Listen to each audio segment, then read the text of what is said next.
about a very dark man, Martin Ose. I appreciate his, enthusiasm, almost like portable, getting overexcited over many things. That's Abibo Okikiola, who now says he wants to fight Anthony Joshua and all that, and he's looking for... Dr. Reuben Abati, is the fact that you think that you have the moral ground to talk about very dark man to the point where you want to water down my efforts in order to create awareness surrounding the trafficking issue by comparing me with Portugal? You think you have the moral ground? I mean, you thought you have forgotten. Is this not you in EFCC cells? See your belly, see how you did. You and Falika Yode and co. See now, why did they take you to EFCC? You once had an opportunity to turn things around in the country. What did you do? Let's read what you did. Why we arrested Reuben Abati, EFCC. Let's go to why you were arrested. The Economic and Financial Crime Commission, EFCC, has given reason for the arrest of the former presidential spokesman, Reuben Abati, on Monday. The commission said in a post on its official Facebook that it invited Abati to its headquarters in Abuja to explain his role in an alleged mismanagement of the nation's funds during former Goodluck Ebele Jonathan administration. The EFCC said Abati honored an invitation by the EFCC at the agency's headquarters in Abuja, Nigeria. He is presently telling operatives of the commission his role in the alleged mismanagement of the nation's resources through his office. Shall keep you posted. Based on the specific reason Abati was invited, it has to do with the on-site money. The EFCC also arrested and detained former minister of Federal Capital Territory, Bala Mohammed, over 1.2 trillion fraud. Now, if you go to the next slide, it says that similarly, the commission has quizzed former special advisor to President Goodluck Jonathan on media publicity, Dr. Abati, in connection with the controversial $2.1 billion arms deal scam in the office of the former office of the National Security Advisor, Onsa Nasuki. It is still unclear how much the anti-graft agency has accused him of collecting from the alleged arms deal. So you see where they carry your name. No matter how you try to water down me, you can never tag me. EFCC can never on earth pick me for fraud. Even the portable way they try to pay me with, they can never pick portable for fraud. Say carry government money where they're supposed to better people life, carry on. From nowhere, you don't feel say, okay, yes, 2016 have passed, you did like this, now you sit down for this thing. Be a tribal bigot. This is not the first time you are doing this thing for Abike Dabiri. You did it in 2022. So that's why I'm responding to you. You did it in 2022, and I'll play the video as well. You did it in 2022. When they say Indians were attacking Nigerian students, they were buying Nigerian students. Have you forgotten? When somebody reacted to it, Abike Dabiri called the person I'm not there, and you were on a rise that time to defend her again.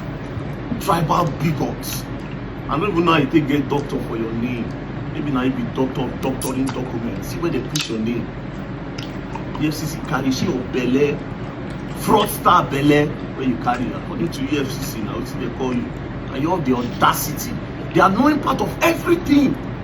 He said that day he could not even open his mouth to highlight anything about the girls, to even educate people about trafficking. He didn't even do that. I was expecting him, okay, as he talked that thing about very dark man now, let's wait for him to say, okay, so Nigerians and the immigration, you need to do your part. Nigerians, be careful. These are the measures that we need to take in order to protect our girls, in order to protect our boys from being trafficked. Just went there to try to defend that nonsense, Abike Dabiri, that does not respect Nigerians and does not respect the life of people. Just they there to do a camouflage walk. Tribal bigots. Don't try to open your mouth in that your arrest station and talk about me.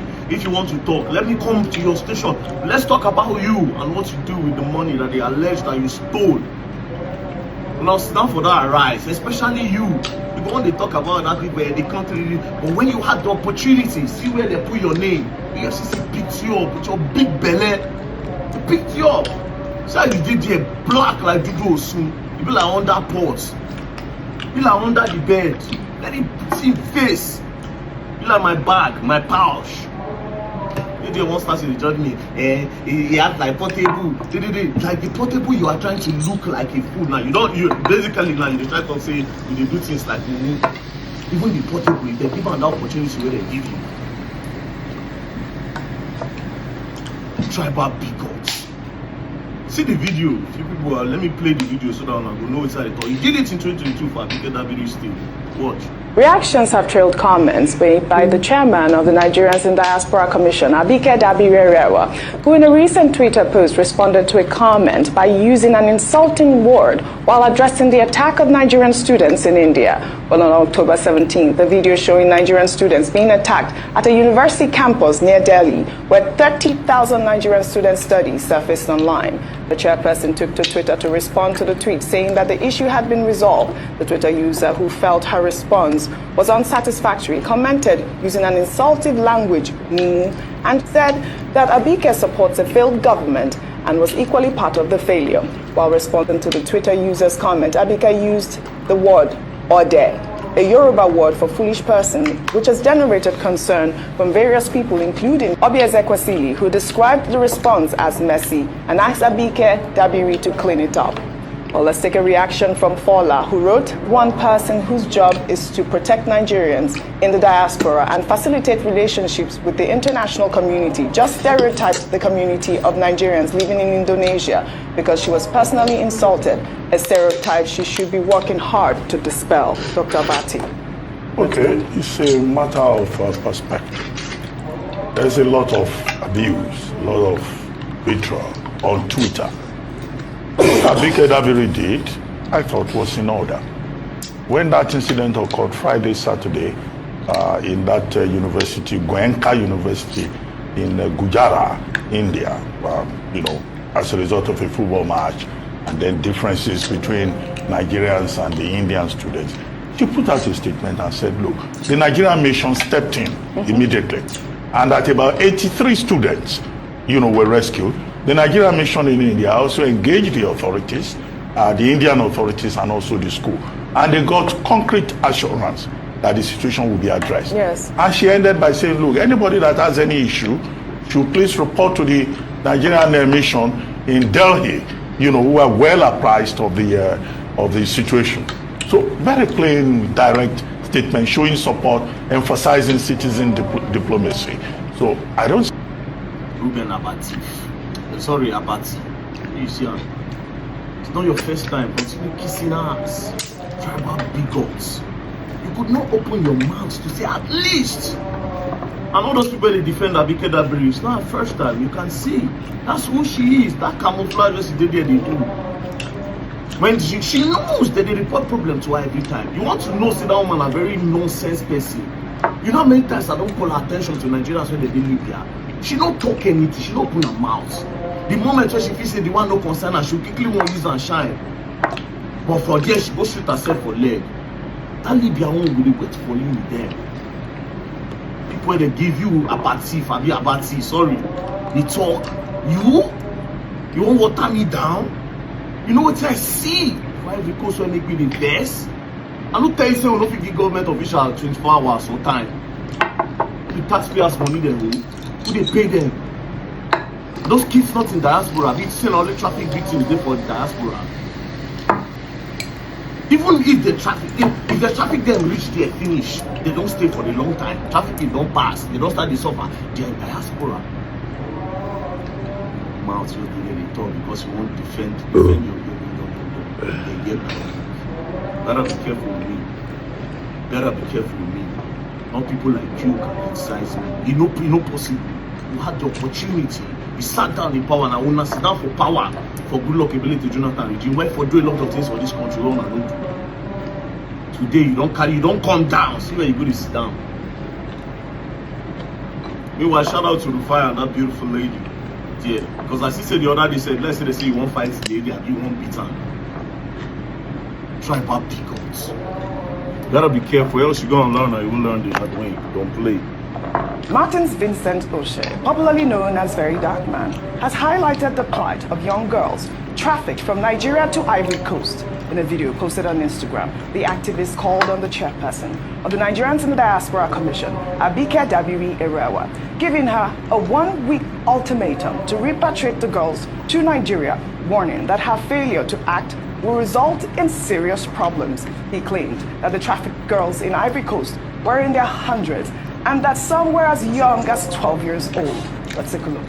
So Abike Dabiri, the chairman of Nigerians in Diaspora, after this post, I am giving you exactly 1 week to find solution to this. Exactly 1 week. If after 1 week, these girls are not back to this country, I'll give you the biggest problem you have ever seen in your life. Nigerians, let me show you something. Take a good look at it. But I don't think any of these girls, I don't think any of them here is up to 15. Let me ask them, they say they are from Niger, but some people from Niger have come and they found out that they are actually from Cameroon. So it seems like they've taken them to Niger before to go and beg. So from Niger now, they were moved here. So they think that they are from Niger, but they are originally from Cameroon when they were moved to go to Niger to go and beg. So these are actually Nigerian kids. This is like 0.3% or 2% of the entire problem that is happening here in Cote d'Ivoire, because there is a lot of shanties where a lot of Nigerians are, where they are using them for sex trafficking here in Cote d'Ivoire.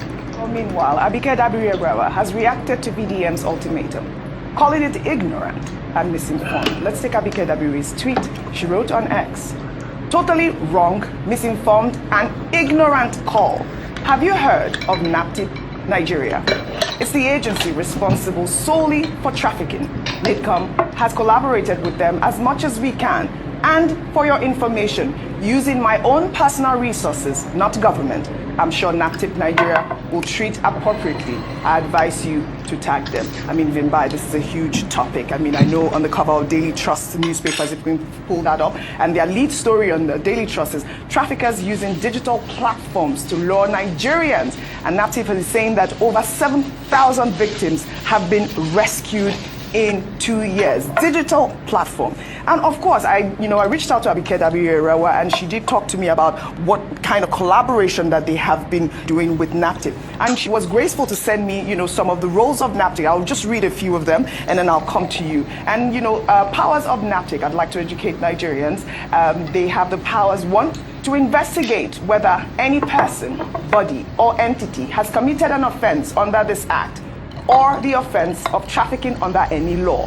2, enter into any premises, property, or conveyance for the purpose of conducting searches in furtherance of its functions under this act or under any other law.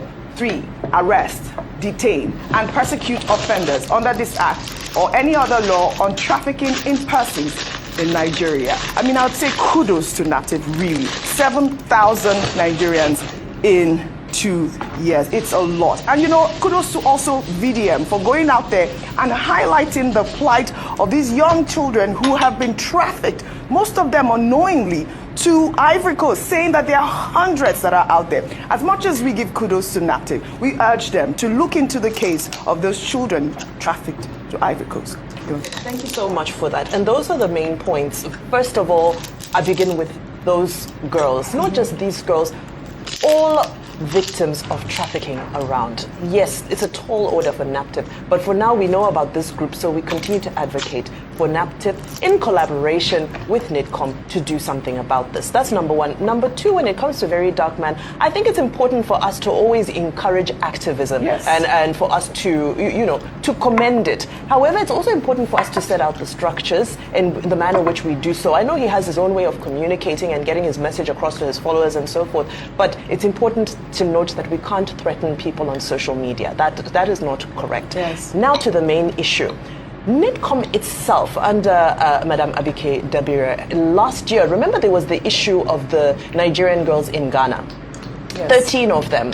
And she personally went to Ghana to visit these girls who had been promised jobs as sales girls in Ghana, and in collaboration with other stakeholders were able to bring them in. As from just the end, in the second half of last year, they were able to repatriate about 163 girls, young ladies who had been trafficked to various parts of the world. That's NIDCOM's own collaboration. So that's, separate to what NAPTIP is doing.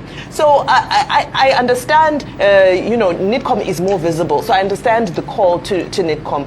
she is doing her part in her capacity. It's not actually her ministry. That's not the work of the Diaspora Commission. NAPTIP is the national agency for the prohibition of trafficking in persons. That's why we're appealing for them to now get their attention to this particular issue concerning these young girls so they can work in a way that they have done so many times in the past to bring them back. Now, digital platforms, you now have what's happening in the region. You have Togo, you have Ghana, you have Cote d'Ivoire. Further off, you have Saudi Arabia, you have Qatar, you have so many countries where jobs are advertised. Sales girl, nanny, domestic staff, and so forth. And so many young girls get stuck out there. Those who come back with their lives are fortunate because many get there and they find that it's not real work, that they're enslaved, that they're abused, that the stories are harrowing, not just from Nigeria, from across Africa. So I'm really glad that we're talking about this, that this conversation has now come to the front burner. And as much as it is not, the onus is not on NIDCOM to focus on this issue, we thank them for the collaboration in the past, and we hope that they can continue the collaborative work with all of the stakeholders involved. Because with that Ghana issue, there was Nigerians in Ghana Diaspora Association, just volunteers who came together. So this is a community effort. So let's all come together in a positive light. I don't think there's a necessity for us to abuse each other and threaten each other. This is a collaborative agenda that has to come together. So very important to just highlight that. Well, Rufai, I'd like for you to speak to the Daily Trust newspaper, trafficking using digital platforms. I mean, it's become a nightmare at this point. I know that you're really, good with these platforms and digital age now. Talk to us about how this sort of incident can be prevented. The truth is, it's a big recruitment ground for all these traffickers. A lot of Facebook, TikTok, not too really much on Twitter as much as Facebook and TikTok particularly. Instagram. This platform easily can be used, and that's why you should be careful. Because what they prey on is the poverty in the land and your own greed. Yeah. And that's why this morning when we're talking about the economic numbers, things are not well in Nigeria. That's why it's so easy. If you hear what they promise these people, Oji, you'll be shocked. Paltry amounts of money. I do a lot in the charity space. I interface with a lot of poor people. I mean, I see at an outreach in the village over the weekend. So I know what a couple of thousands can do. I know how people will take on anything. And that's why, please, we'd like to call on the authority to do the needful to educate them. And that's why we'd like to ask NAPTIP. Where is the 85 million naira you put in the budget, your budget this year for publicity? Probably we can start by using that money to do even if possible social media campaigns, if the money is being approved. Because I've also talked to people in NAPTIP. What they complain about is that it's not that they don't want to do these things, but the budget is never enough. Yes. In fact, somebody was telling me how the wife of, maybe it's President Tinubu, had to provide a bus for an organization that helped repatriate these young people. I feel very that man's plight. But when you go to the nitty-gritty of these agencies, it's not that easy. What they propose in the budget is not what they get in the end. Especially for the fact that our budget has been greatly hampered by this Trump tariff situation. So most people will not get everything to get by. And Abike Dabiri was right. It's really supposed to be the role of NAPTIP. But how well has NAPTIP been funded? How well have we done the education? But Oji, the most important part of all of this is economic empowerment. Just some minutes ago, I was talking to somebody and I said, what does poverty mean? Passing over opportunity regularly. If people have things doing, they will not be trafficked for paltry amounts. In many years ago, when Nigeria was a lot better, you had a reduction in this story. It's so when Nigeria started to go bad, you started hearing trafficking of people to Italy and all of that. The height of it was when they did that movie Glamour Girls in the 90s. That was when it was really out there and the scourge was out there. So we should do everything to ensure that the economy works. If the economy works, we'll have less of all of this. All right, we have put the searchlight on Ivory. Good point. Okay, first, to commend Abike Dabiri at Ivory. She has been doing an excellent job running the Diaspora Commission. Since she took over that agency, she has been very proactive. She's been very excellent in terms of meeting the objectives, the mandate of that particular agency. Two, the point has been well made that there's a body called NAPTIP that is responsible for trafficking in persons, which is an offense under the laws of Nigeria, and those laws need to be enforced. Now, let's go to the third point. I'm trying to be very brief about a very dark man, Martin Osen. I appreciate his, enthusiasm, almost like portable, getting overexcited over many things. that's Abibo Okikiola, who now says he wants to fight Anthony Joshua and all that, and he's looking for an opportunity to get into the ring. Look, some of these people who have space on social media, they get over enthusiastic and they abuse the platform. I think that Martino said, saying that he was giving Abike Dabiri 1 week ultimatum. Abike Dabiri, I'm warning you, 1 week. Otherwise, I will create serious problems for NIDCOM. Look, that's beyond the pale of decorum. He can make his point. He has done very well to draw attention to the issue, but he has no right to threaten a state official.